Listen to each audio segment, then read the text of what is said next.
এবং আমাদের সম্মানিত সভাপতি মহোদয়কে ফুল দিয়ে বরণ করে নিচ্ছেন অর্থ বিদ্যালয়ের প্রধান শিক্ষক মহোদয় জনাব মোহাম্মদ বাদশাহ মিয়া। জনাব মোহাম্মদ বাদশাহ মিয়া সকল কাটাগারের শুভ শিক্ষার্থীরা আনন্দ মুহূর্ত ফুল পরিবেশে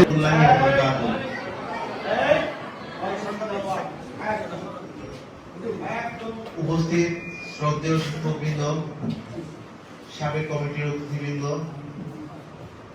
অভিভাবক এবং আমার প্রাণপ্রিয় শিক্ষার্থী ভাই বোনেরা এবং অন্যান্য সকল অতিথিবৃন্দ, সবাইকে আমার পক্ষ থেকে জানাচ্ছি আন্তরিক শুভেচ্ছা এবং অভিনন্দন।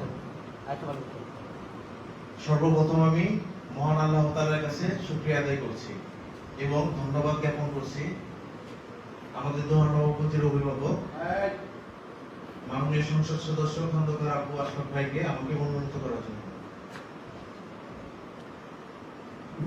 বাড্ডা ওয়াসিফ মেমোরিয়াল হাই স্কুলের অ্যাডহক কমিটির সভাপতি হিসেবে আমি দায়িত্ব পেয়েছি।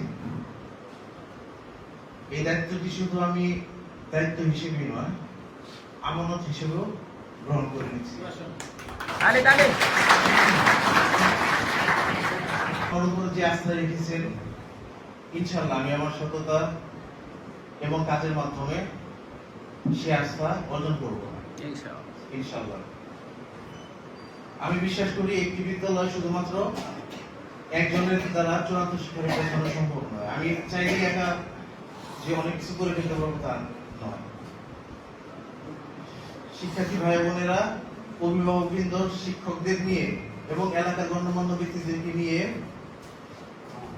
সকলের প্রচেষ্টায় একটি শিক্ষা প্রতিষ্ঠান অনেক দূর এগিয়ে নেওয়া যায়।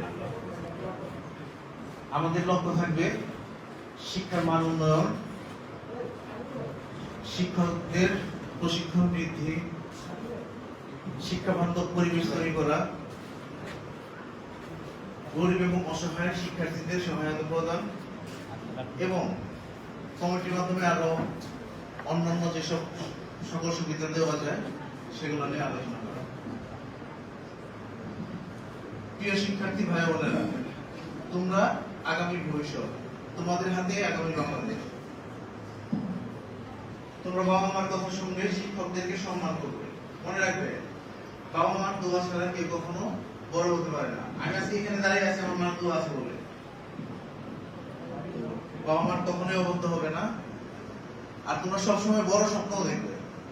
আমি ছোটবেলা থেকে স্বপ্ন দেখতাম আমি একদিন ব্যবসায়ী হব, বড় ব্যবসায়ী হব।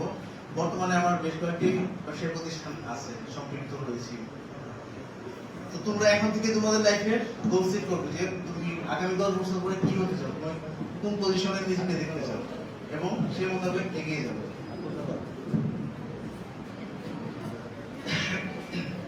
প্রিয় শিক্ষার্থী ভাই বোনেরা, তোমাদের জন্য আরো একটি সুখবর আছে। আমি ওদিন এসেছিলাম স্কুলে, দেখলাম কারেন্ট নাই, পাখাতে বাতাস করতেছি। ভাবলাম তোমাদের ক্লাস করতে অনেক অসুবিধা হয় এই গরমে, লোডশেডিং এর যে অবস্থা। তো তখনই আমি সিদ্ধান্ত নিয়েছি, তখন আমি সভাপতি হইনি, আমি সভাপতি হই আর না হই স্কুলে একটা জেনারেটর উপহার দেব।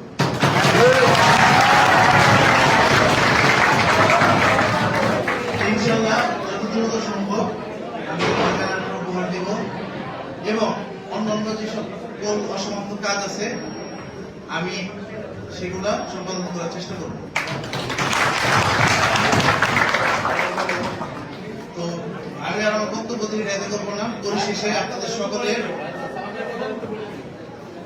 সকলের দোয়া, ভালোবাসা এবং সকলের সহযোগিতা কামনা করছি। সবাই ভালো থাকবেন।